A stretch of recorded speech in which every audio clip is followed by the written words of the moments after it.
We get blocked on smuggling, but there is another way to round 2 Swordmaster, and let me just demonstrate how. First, we start with Whelp, simply getting 2 Solari. All we need is 5 now.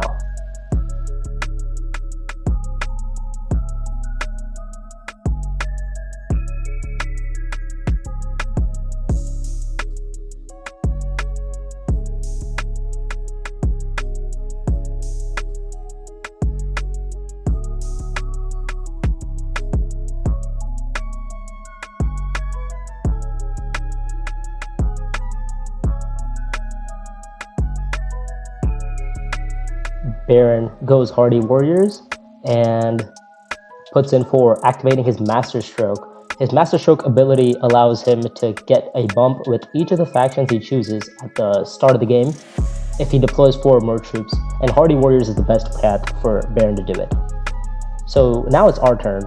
So as I said, we need 5 more Solari. Where do we get it from? So, since we know that our next hand is going to have Seek Allies, we aim to get 1 Spice from this combat. Since we go Haga Basin, we've gotten 2 Spice. We are the Beast Raban, so we start with 1, and 1 more from the combat, as long as we don't somehow beat, unless we get 2nd, which is a little unfortunate, but that's our path to 8.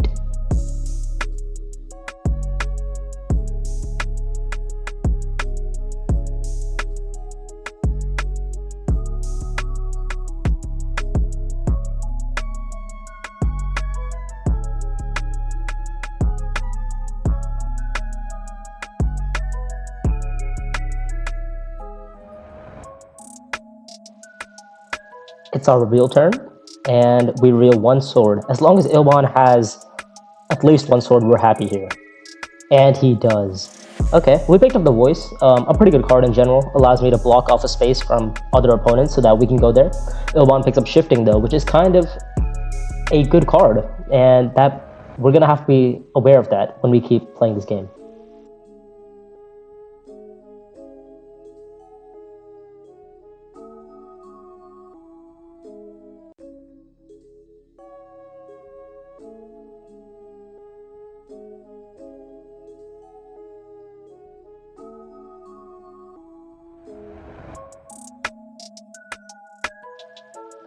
Just as expected, we pick up our Seek Allies and go to Conspire. We could have a chance of pushing for this Emperor Alliance, possibly, but now we do have 8 Solari to go Swordmaster. And our last action could be either of Imperial Basin or Arakeen or Carthag if it's open.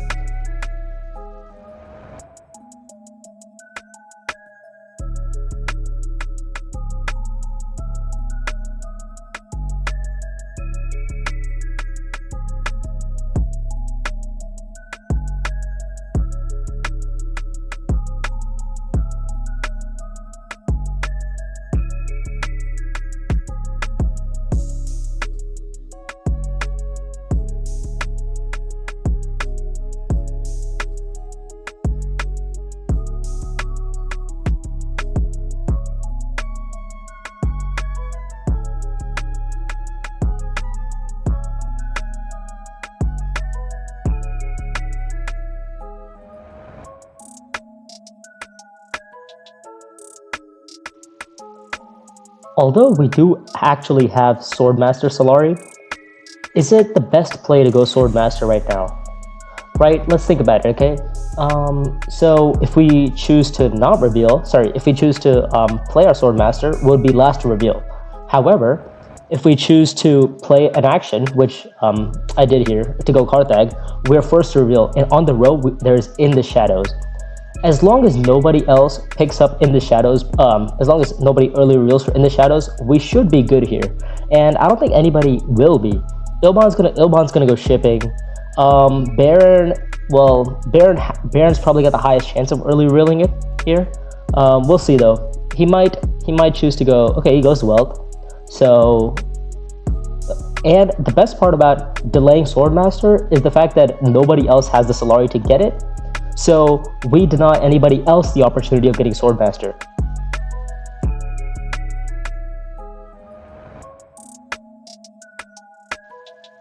Since nobody early reeled, we easily pick up In the Shadows, and this is going to be a fantastic game for us.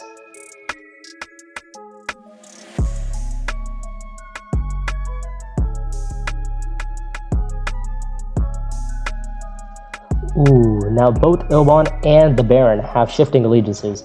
So this is going to be an interesting game because which alliances does Ilban want and which alliances does Baron want? Our two intrigues are Glimpse the Path and Expedite. We cannot play either of them because they are not combat intrigues. If you cannot see what they do, Expedite allows me to spend a spice and get a shipping bump, and Glimpse the Path allows me to spend a spice and get a water and a card draw. This next combat is pretty good for us. I doubt we will be getting anything from it though, because we have two swords with our intrigues, so there's a chance. Also, we're probably going to be early revealing our in the shadows here. Let's see, what else? We're probably going to be...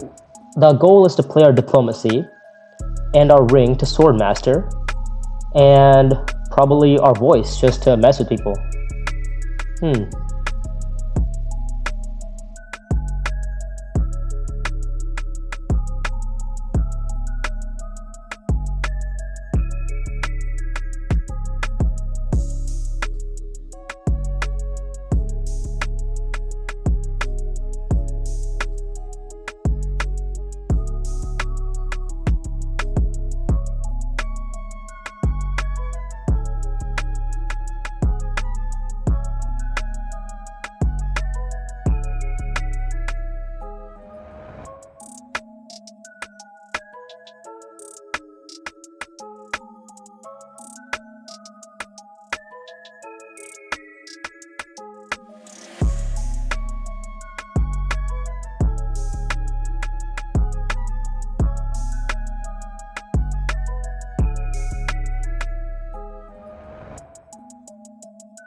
First, we'll play our voice.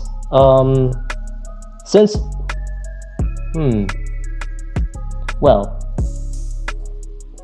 Ilban has the Solari to get Swordmaster, so we're gonna block that off. So we'll be able to get Swordmaster first. We've drawn a dagger, so now there's actually a very good chance that we win this combat because we also have two swords behind us. This allows us to also push for an alliance early because Machinations allows us to get a possible Emperor bump, and within the shadows, as long as we get 2 on Bene Gesserit, we'll easily be able to hold Emperor Alliance. And I doubt Baron or Ilban are going to be shifting into the Emperor Alliance to take it away from us.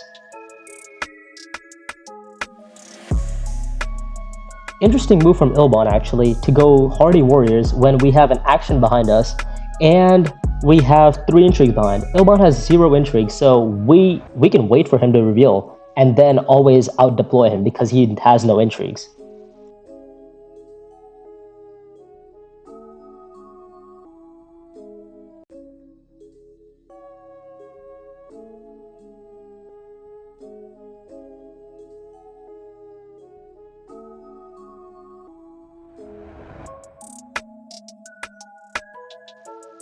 Ilban reveals no swords and no intrigues. That means that we can take this combat down without even going to a space where we need to deploy. This is perfect for us because we wanted to play our diplomacy to a faction space, and the only one that's available right now is Wealth. So that's going to be another Emperor bump for us. So we are most likely going to easily be holding the Emperor Alliance. If somebody challenges for it, we can always keep holding our In the Shadows. We reveal, we get one sword. We are going to be playing our intrigue because we want to win this combat. And Ilban can do nothing to stop us, which is the best part. And we take this combat down, unless Paul has something to say about it, which he doesn't. We take our bumps in the Bene Gesserit because we want to get our In the Shadows online and spacing. The only reason that I have not taken the bump in Emperor is because I want to play it so that I can play my In the Shadows to a combat space, and then discard a card, get the bump in Emperor, get 2 troops, and easily deploy those troops into the combat, and hopefully, with the idea of winning the combat.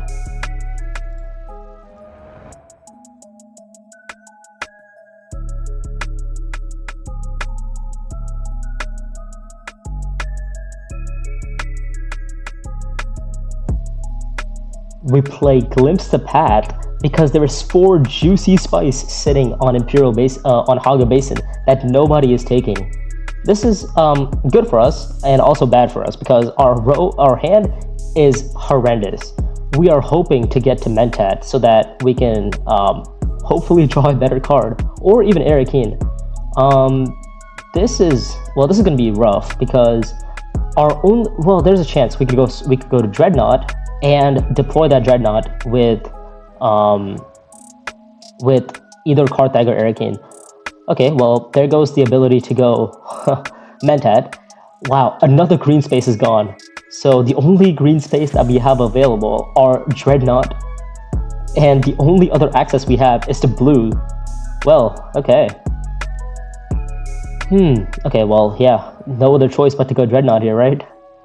We do have enough spice to pick up wind traps, so this is good for us because now we can maybe think about going research station in the future. Once we access Siege Tabra, then we can play our In the Shadows there.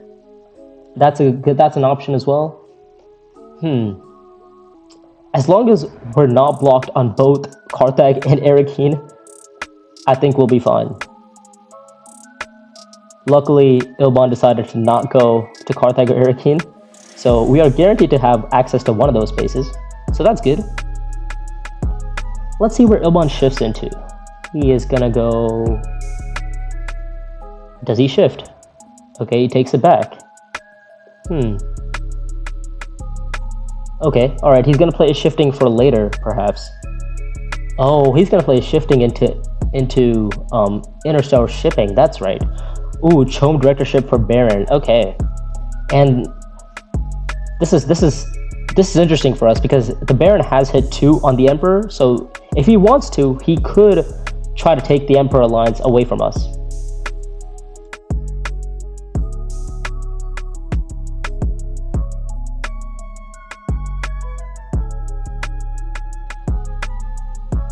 Tough choice here between Karthag and Arakeen. We go Arakeen because we want to pick up either Chani or Power Play. The other reason to go Karthag was the reason that I want to go Karthag is maybe because I want to just get an intrigue, I guess. We deploy in all of our troops here because we do not want Ilban to beat us in this combat. The best part about winning a combat, well, sort through the chaos specifically. Ooh, okay. Full-scale assault picked up from Paul, so we're gonna have to keep track of that to see how many swords he's gonna be revealing for combat purposes. We pick up Power Play. This is good for us because now we can get our faction bumps a lot easier. Anyways, as I was saying, we want to basically win this combat because now we have the ability to get another Dreadnought with an action behind us. And also, because neither Baron or Paul have Swordmaster, we're gonna be acting last in this next combat.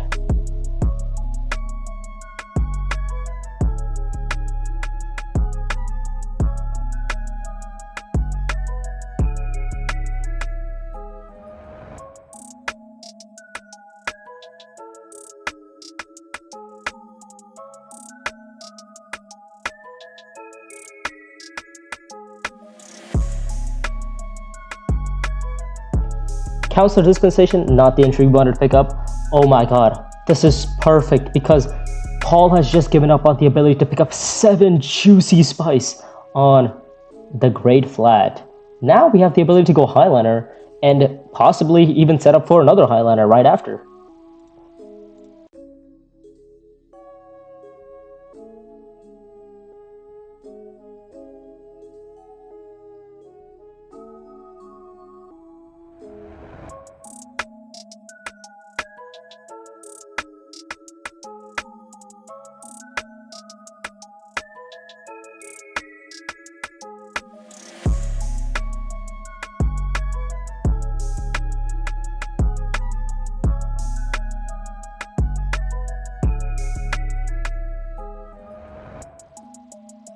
Oh my god, this is perfect. Baron has just attempted to steal the spacing alliance from Ilban. Little does he know that Ilban most likely has shifting allegiances in his hand right now. So if Baron does not lock it down, he's gonna have that alliance stolen back from him. And this is amazing because since they're fighting over the Spacing Alliance, the Emperor Alliance is totally up for grabs. Okay, well, since we do have 3 actions here, the techs are pretty good here. We could pick up Holtzman Engine early. We pick up Dreadnought. It was a good card for us. We finally decide to take the Emperor Alliance. The combat here is not the greatest. It's okay. Well, the shipping bumps aren't really that useful for us, but they're decent nevertheless. We decide not to pick up a tech here because we want to save up for a Highliner. Maybe we want to win this combat, especially if it's coming for cheap, right? I mean, we get 2 shipping bumps and we act first next round, so we're gonna be hitting the Emperor. We're definitely gonna be getting 2 on spacing, so we're actually gonna be shipping if we go Highliner here. Wow, I think that might be the best play here. Ilbon has picked up 1 water, so if Ilbon has shifting allegiances, he will go Haga Basin and instantly take back the alliance from Baron, just out of spite.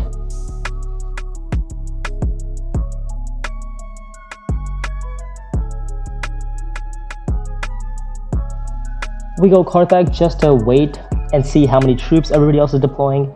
If nobody else is deploying troops, then we could probably just get away with going full space, right? Because I mean, we have 3 intrigues. Baron has 1. If Baron really, Baron has no actions, and as we expected, Ilbon has taken the alliance back from Baron. This is why you have to keep track of everybody's cards. If you know that they have shifting allegiances, you should lock it down. And if you can't lock it down, well then don't go for it. The best part about this is that we get this combat for pretty cheap, so we don't even have to go Highliner and waste our energy, waste our 6 spice going there. Instead, we could simply just pick up a Fold Space card. The good part about Fold Space is that I guess combos well with Quid Pro Quo.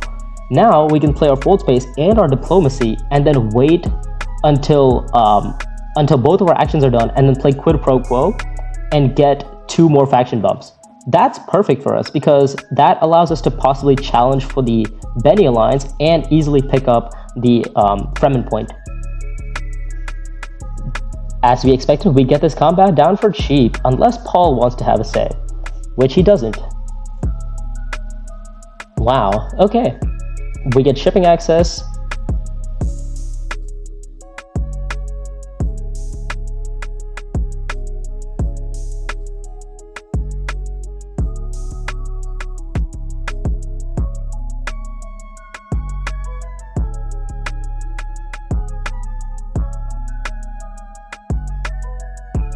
Wow, we start with power play. You know what this means? This means that we can actually take the spacing, the Benny Alliance from Baron, and we can actually lock it down. Wow, okay, we expedite, get 2 spice, and we pick up a Bene Gesserit bump. Now we can power play into selective breeding and trash our in the shadows and get a point. And it's a guaranteed point because we are not going to be shifting down from Bene Gesserit.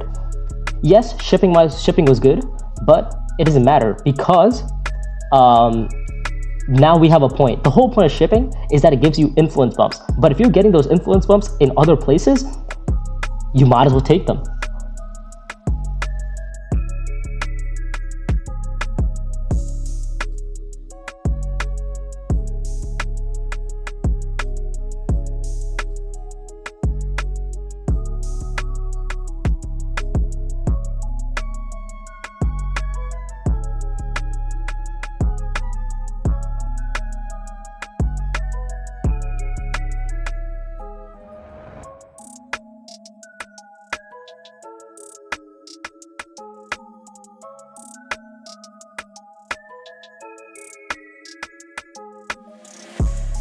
Paul has just gone Dreadnought, and we're checking his discard right now, and we see that in his discard there is not full-scale assault.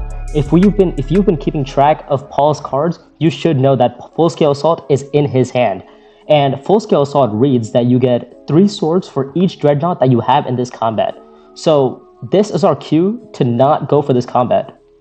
We're going to wait for Paul to discard his Full Scale Assault and then go for the combat after this. The best part is that the next combat is also a round 7 combat, so it is most likely going to give us at least 2 points.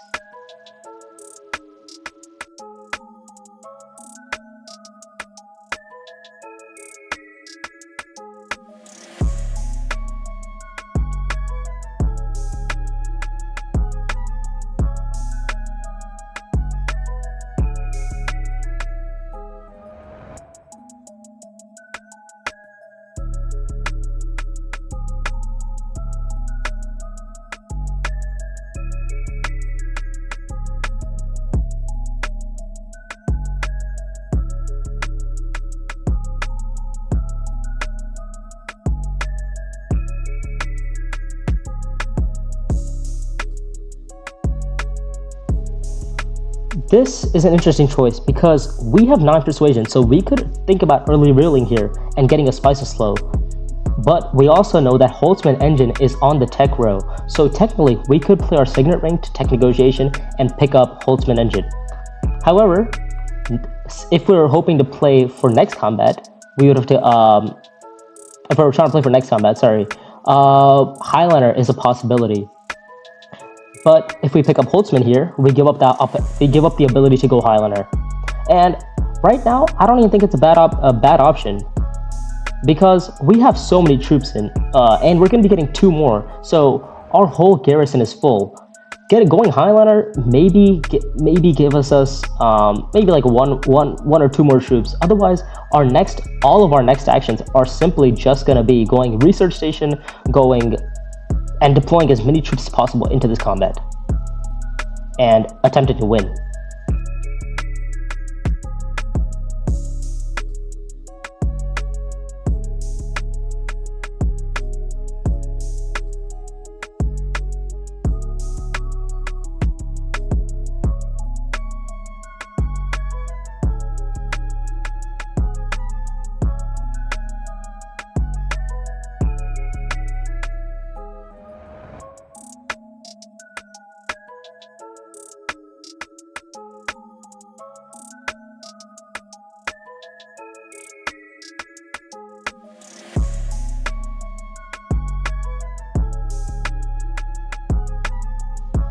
As expected, Paul reveals full-scale assault, putting him up to 14 strength.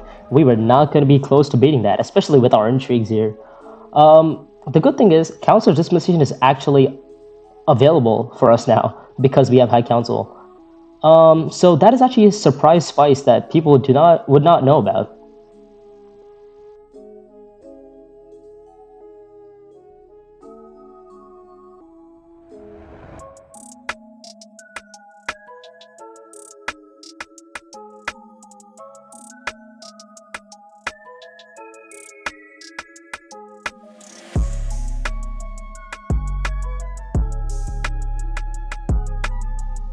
Ugh, and the next combat is Grand Vision. This is horrendous for us because this only hurts us. Well, it doesn't hurt us, but like if somebody other than us wins this combat, our Emperor Alliance is most likely gonna be taken from us. But this is fine because at least we can focus on getting a Spice Whistle this turn. And our draw is also terrible. Oh my god, double daggers, convincing, DUNE, and a voice. The crazy part is we have full space in there, we have a diplomacy in there, we have ring in there, we have such good cards. Oh my lord. Well, this is gonna be a rough turn, but we'll make the best of it.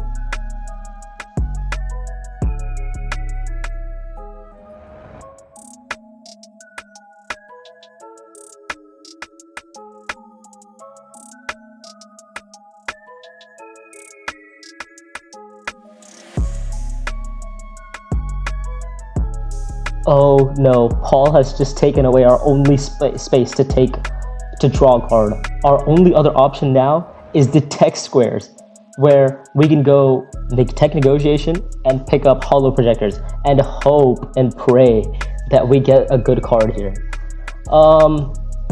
Well, this is interesting because we actually have counselor's dispensation. So technically, we could put a card on top of our deck and draw it instantly.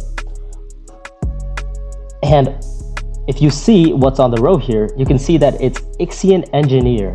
Ixian Engineer, if you don't know what it does, is on play you get to buy a tech tile, but on reveal, if you have 3 or more tech tiles, you can trash the card and get a victory point. Now why is that good? Because we have 3 tech tiles, so we can instantly buy Ixian Engineer, put it on top of our deck, and draw it. And get a point for revealing it.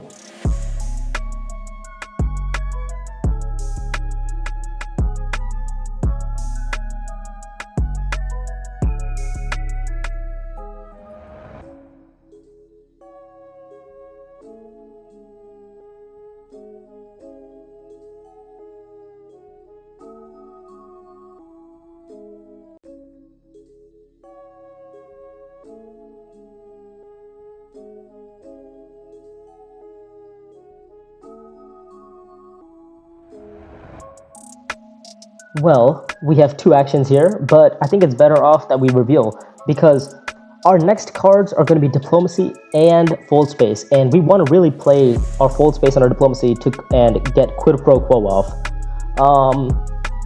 That's the goal. So I think, and getting a Spices Slow here allows me to also get my Holtzman Engine point. If we lose the Emperor Alliance, well, so be it. It's fine, because we are currently holding 9 points. Actually, you know what's crazy? Since Fold Space allows us to draw a card, if we bypass Protocol and put Ixian Engineer on top of our deck, we can draw it with Fold Space without having to go Arakeen or, I guess, Mented. So this is perfect for us, and since the combat's since we know that this combat is Grand Vision, the next combats cannot be Grand Vision. So they're gonna give us at least 2 points, hopefully. In the case that it's economic supremacy, well, so be it. Ilbon and Paul are both going to be fighting for this alliance. We really want Ilbon to win this combat because then he can take the Fremen alliance from Baron. Actually, it doesn't matter who wins between Ilbon or Paul because they're both going to be trying to go for the Fremen alliance. This is perfect for us because we know that our Emperor alliance is going to be safe for this round. Yes, there's a chance that our Emperor alliance gets stolen, but for now, I think we're good here. Oh, wow. And they're drawing each other's intrigues out. This is so perfect. Okay, stage incident. Perfectly fine. Paul gets a point. Thank God the game does not end this round. Phew.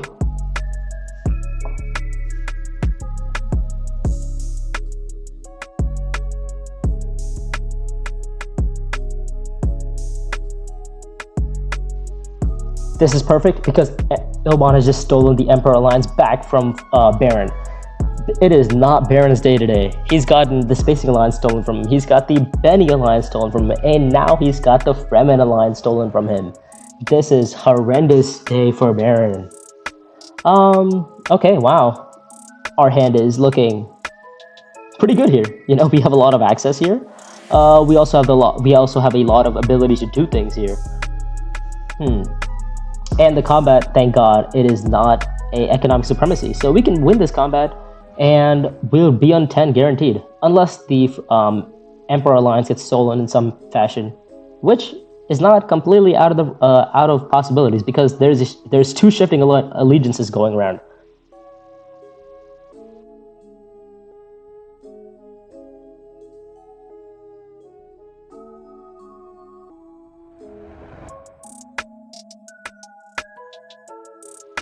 Just as I said, this is the one time that bypass protocol and council disposition are decently useful, but they're usually lower on rankings for intrigues. But when combined together in this fashion, it's unbeatable. I've basically drawn a free point from this round. And even if our Emperor Alliance is stolen, as long as we win this combat, we basically win the game. We get an Ixian Engineer point, we get 2 points from this combat, that puts up to 11, and we have a point from Holtzman Engine, that's going to be 12.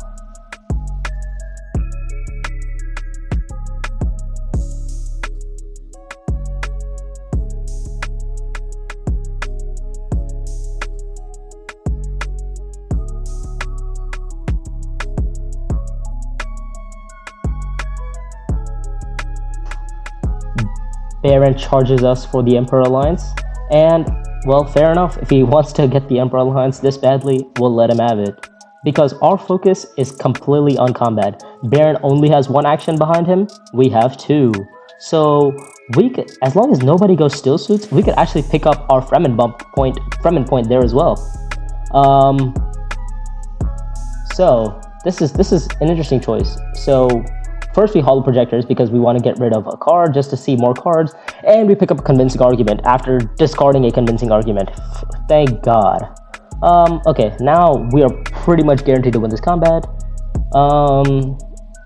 Wow, we have 20 strength. Who is gonna even come close? Baron has 2 intrigues, yes, but at the same time, like, he has no troops in his garrison to deploy with. He could go to Siege Tabra and get a troop there, but the intrigues that Baron must have, they've gotta be like Allied Armada or like Private Army or some fashion of like big intrigues to even come close to us, right?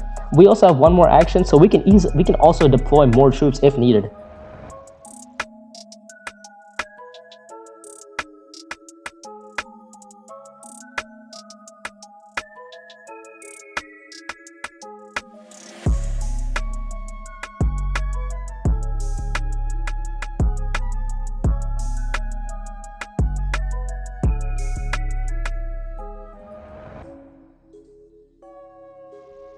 Even though Baron took our Emperor point, we nullify it out by getting our Fremen bump. And that's another point for us. And we are still net 8 points. As long as Baron has no big intrigues, I think we should be safe here. And even if he does have big intrigues, I think we're still safe here. We have a dagger in our hand. We have 2 more in our intrigues. I think this is guaranteed gonna be a big win for us. There is a chance, however, if Ilban has cornered the market. If Ilban has cornered the market, then this is going to be a close game. It's going to come down to spice, tie breaks, perhaps. We'll see.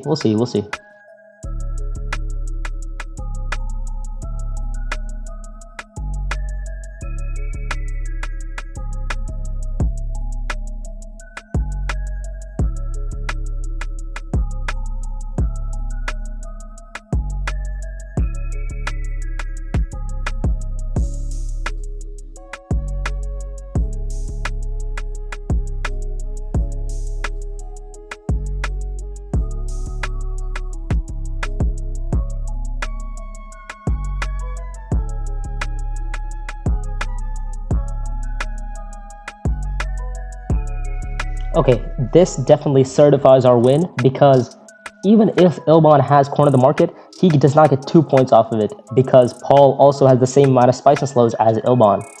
So I think we're guaranteed to win here as long as we win this combat. And let's see what happens.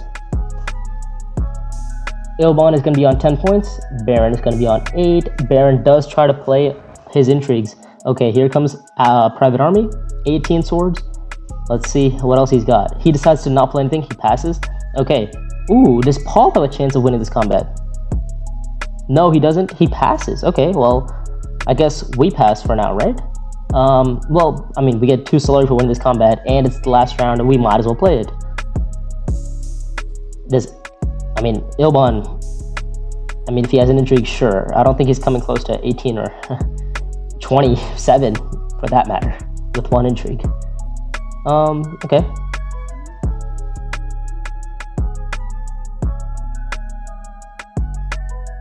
Baron passes, Paul passes, and we win this combat. Okay, it comes down to endgames. Who has endgames? Alright, we have to first deploy our dreadnoughts. That's just, I guess, the policy here. Okay, we are hoping that Paul doesn't have another endgame behind. Okay, he gets 1 endgame off. We get 12, and we win this game. Phew.